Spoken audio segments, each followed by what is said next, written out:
There is a truck parked at the end of your block. It has been there for 3 days, maybe 4. It is a work truck, dark-colored, road-worn, a fiberglass shell clamped over the bed. Nothing about it asks for your attention.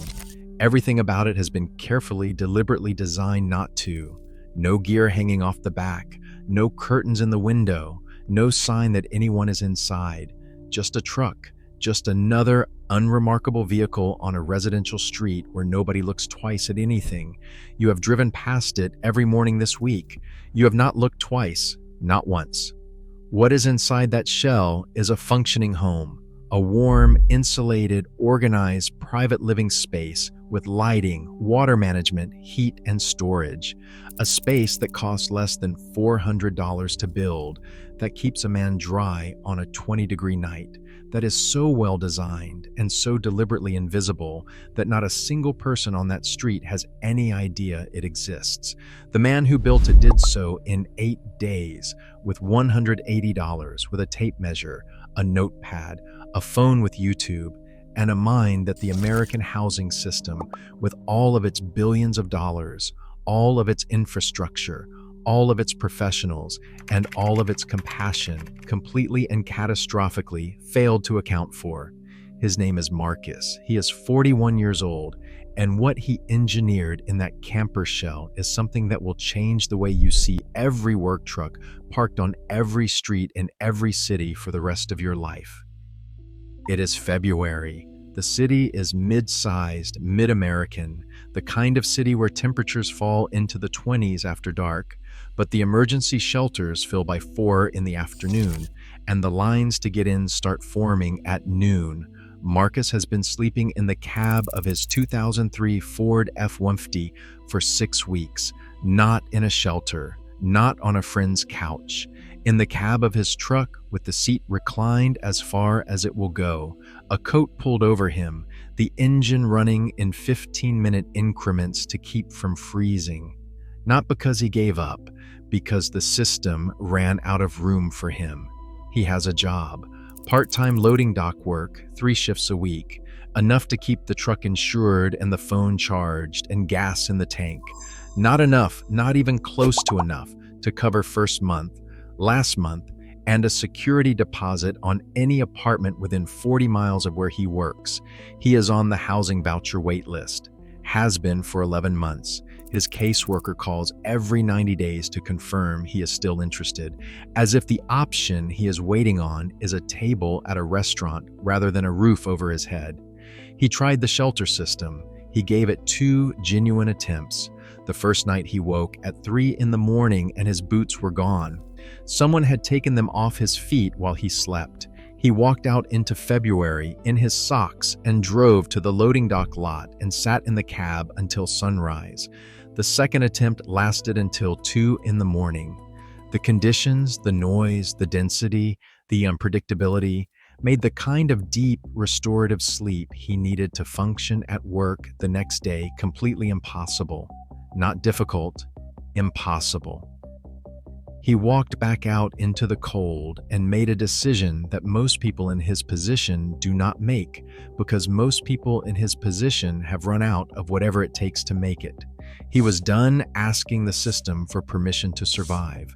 He was going to build something instead. He found the shell on Facebook Marketplace, a 1999 Lear topper, off-white, one corner dinged from an old fender bender, listed at $200 by a man in the suburbs whose wife had given him a deadline. Marcus drove out, looked at it, and talked him down to $180. He loaded it into the truck bed loose, no bolts, just careful driving and a hand on the throttle, and drove it to the loading dock lot where his supervisor had given him a corner on weekends, found. He sat in the lot with the engine off for 30 minutes before he touched anything. He just looked at the shell. He measured it with his eyes.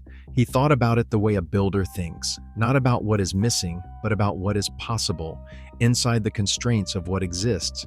He was not despairing. He was engineering.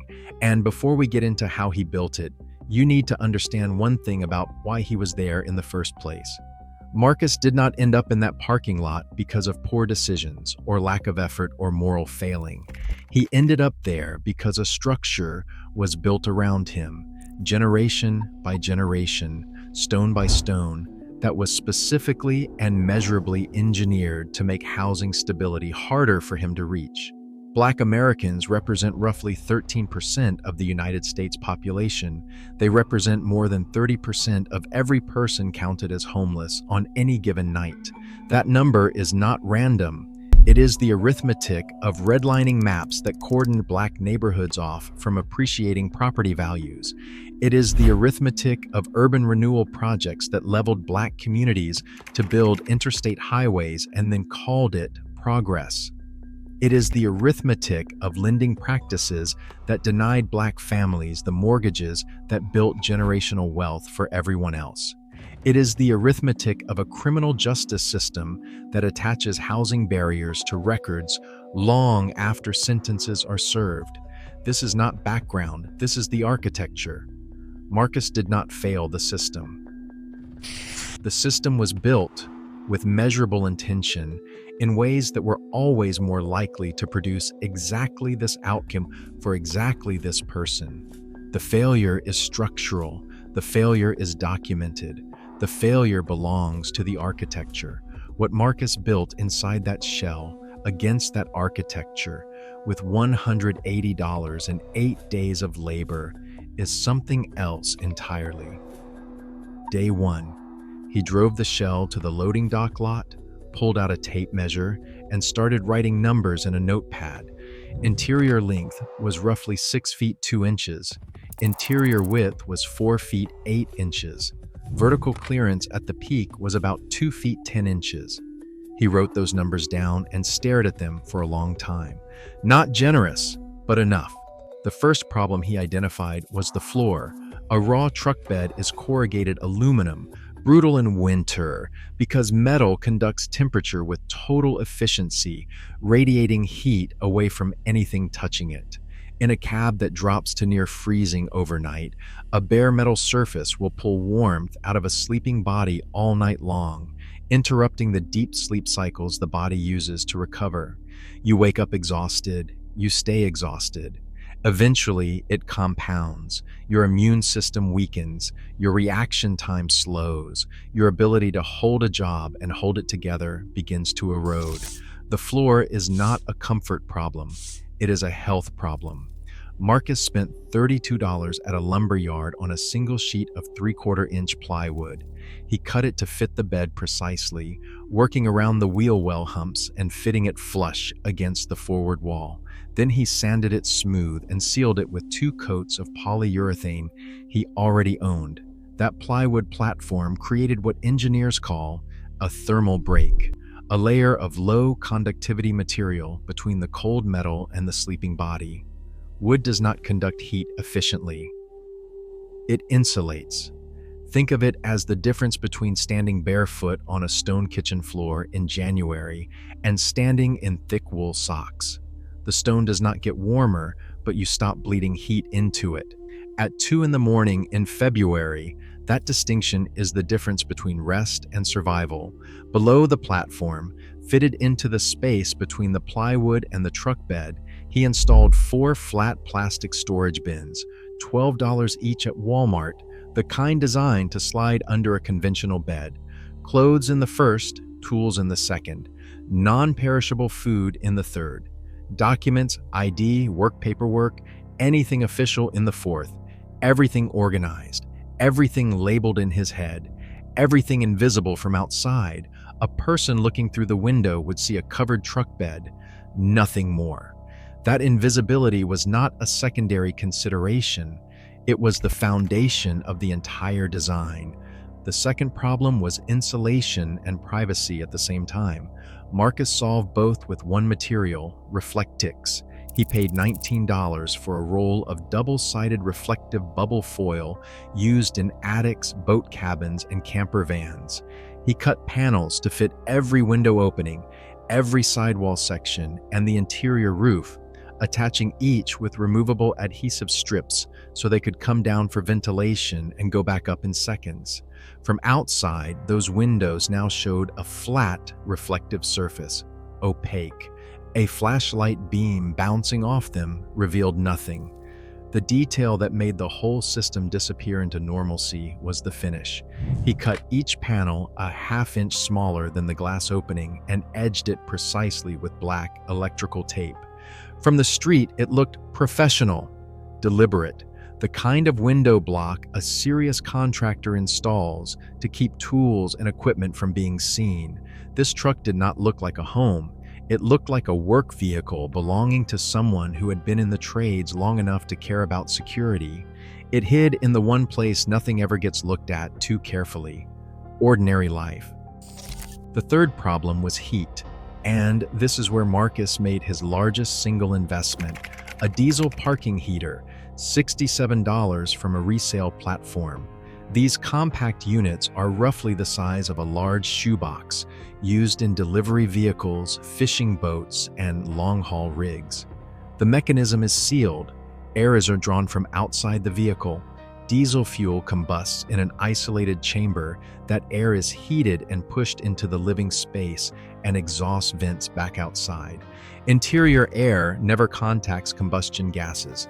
There is no carbon monoxide risk if installed correctly. Marcus mounted the unit on a welded steel bracket he fabricated himself at the loading dock during a slow shift, ran a 1/4-inch fuel line to a small auxiliary tank he positioned in the front storage compartment, and cut the exhaust vent through the shell's rear corner, a hole barely larger than a silver dollar. Grommet sealed, invisible from any normal viewing angle. On a 20-degree night, the interior of that shell reached a steady 55 to 60 degrees Fahrenheit within 25 minutes of parking. That temperature is not comfortable in the way that 68 degrees in a heated apartment is comfortable, but it is warm enough for the body to fully relax, to move through deep sleep stages without the constant low-grade effort of temperature regulation pulling it back toward alertness. 55 degrees in a good sleeping bag is sleep. 22 degrees Fahrenheit in a truck cab is survival. The difference shows up in the morning, in reaction time, in mood, in the capacity to do physical work for 8 hours and come back the next day and do it again. Within a week of running the heater, Marcus's supervisor noticed a change. He told Marcus he seemed sharper, less worn down. He was. His body was finally getting the recovery it needed. The fourth problem is the one that ends most stealth vehicle setups, and it is not cold, not visibility, not law enforcement. It is moisture. A warm body sleeping in a sealed, insulated space exhales approximately a liter of water vapor across an 8-hour night. In a space that cannot breathe, that moisture has nowhere to go. It condenses on the shell's interior surfaces, on the window panels, on the sleeping bag, in the seams. Within a week, you have visible dampness. Within a month, you have mold forming in the corners, and a smell that is unmistakable to anyone who gets close to the truck. Smell is the thing that gives a vehicle dwelling away. Not light leaking through the panels, not noise, not anything visual. Smell. Marcus solved it with a $12 roof vent cover, a low-profile plastic cap installed over a small cut in the shell's roof, sealed with exterior silicone, held by 2 bolts. Every night, regardless of temperature outside, he left that vent cracked exactly a 1/4 inch. That gap was enough to allow humid air to migrate upward and out while the heater ran, drying any residual condensation before sleep. The Reflectix panels, being removable, he wiped down once a week with a dry cloth as a precaution. The shell never developed a moisture problem. It smelled like nothing. Wood. Maybe a little of whatever he had cooked last. Nothing that triggered a second look from anyone passing by. Lighting came from 2 runs of 12-volt LED tape, warm white, the kind that reads as ambient rather than clinical, wired to a used $44 lithium iron phosphate battery. The battery charged automatically whenever the truck ran, through a basic direct current to direct current charger spliced into the vehicle's charging circuit. Every commute to the loading dock was simultaneously replenishing his home. The LED strips drew so little current that 4 hours of light in the evening barely registered on the battery's charge level, and from outside, nothing. The Reflectix panels absorbed it. The shell looked dark and parked. Water was managed with discipline. A 4-gallon collapsible jug for drinking and cooking, a 1-gallon jug for gray water, a hand pump spray bottle for washing hands and face. It provided enough pressure for a functional wash without running a tap. A cassette-style portable toilet tucked under the sleeping platform in its own sealed bin. A $10 a month membership at a 24-hour fitness center gave him showers 4 days a week and access to a washing machine. Cooking came from a single-burner butane camp stove, always with the vent cracked 2 inches, and always extinguished and cooled before sleep. Total cost, including the $180 shell, was just under $400 across 8 days. What Marcus had on day 9 was this: a dry, insulated, climate-controlled, lit, organized, and completely private living space, invisible from the street, mobile enough to relocate every 2 nights without losing any amenity, stable enough that within 2 weeks, his quality of rest had transformed from broken and dangerous to the deepest, most restorative sleep he had experienced in years. The man the housing system had cataloged as an unresolved case number had built, from salvage and hardware store materials, something that genuinely worked. So here's the question that should be keeping policy researchers awake at night. Why does this solution not exist in any official conversation about homelessness? Why is it not studied, not supported, not protected, not funded, not even acknowledged as the dignified and functional shelter it clearly is? In January 2024, the federal government counted over 771,000 people experiencing homelessness on a single night. That is the highest number since counting began in 2007. It is an 18% increase over the prior year. Not a stabilization, not a plateau, an increase. The federal government spent approximately $3 billion on homelessness programs in that same fiscal year. $3 billion, 18% increase. Those two facts sit next to each other in the public record, and nobody in the official conversation seems to find that combination as alarming as it is. The reason is the shelter industrial complex, and that is precisely what it is: an industrial system with economic incentives built into its architecture. It is not designed to eliminate homelessness. It is designed to manage it. There are nonprofit organizations with executive compensation packages exceeding $200,000 per year, whose grant funding is structurally dependent on a continuing homeless population to serve.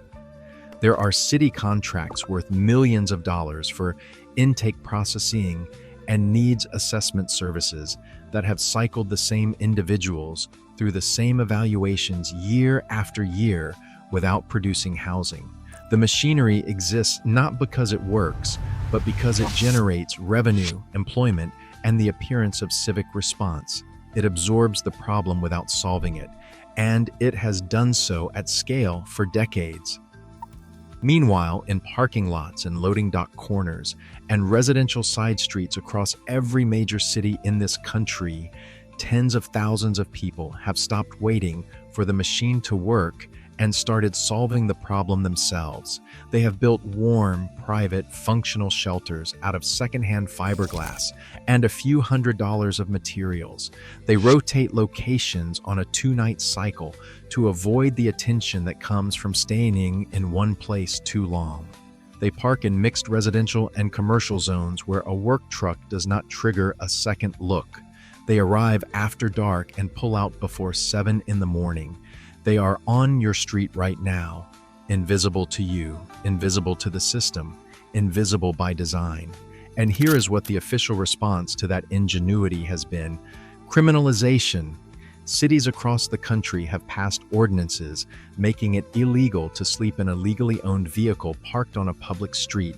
A Supreme Court ruling in 2024 removed the last constitutional barrier, allowing municipalities to enforce those laws even when they have no shelter bed to offer as an alternative. Violation tickets exceed $300. Towing fees for impounded vehicles, often the only asset these individuals own, the thing that makes work possible. the platform everything else is built on, can run to $1,500 or more, instantly and permanently destroying a solution that was working. The law does not target vehicle dwelling because it fails. It targets it because it succeeds outside the pipeline. And systems do not forgive the people they fail for finding ways to survive without them. Marcus is not a cautionary tale. He is not a tragedy. He is not a victim to be managed. He is a structural engineer working in the only material the American housing system forgot to account for: disciplined human intelligence under sustained pressure. The knowledge he used has never been lost. It lives in the minds of people who have been forced to think harder about warmth and shelter and privacy and survival than most of us will ever have to. It lives in truck beds and camper shells and loading dock corners all across this country. It just does not generate a contract. It does not appear in a grant report. It does not produce a line item in a municipal budget. And so the people doing it are made invisible, first by poverty, then by policy, then by the quiet institutional assumption that survival outside the official channels is not really survival at all. $3 billion, 771,000 people, $180, 8 days. A man who solved a problem that the entire apparatus could not. The knowledge was never lost. It was just deemed inconvenient. If this changed the way you see that truck parked at the end of your block, hit like and subscribe right now. We are going deeper into the systems and survival architectures that the housing industry and the nonprofit complex would rather you did not examine closely. Drop a comment below. Tell us what you want us to investigate next.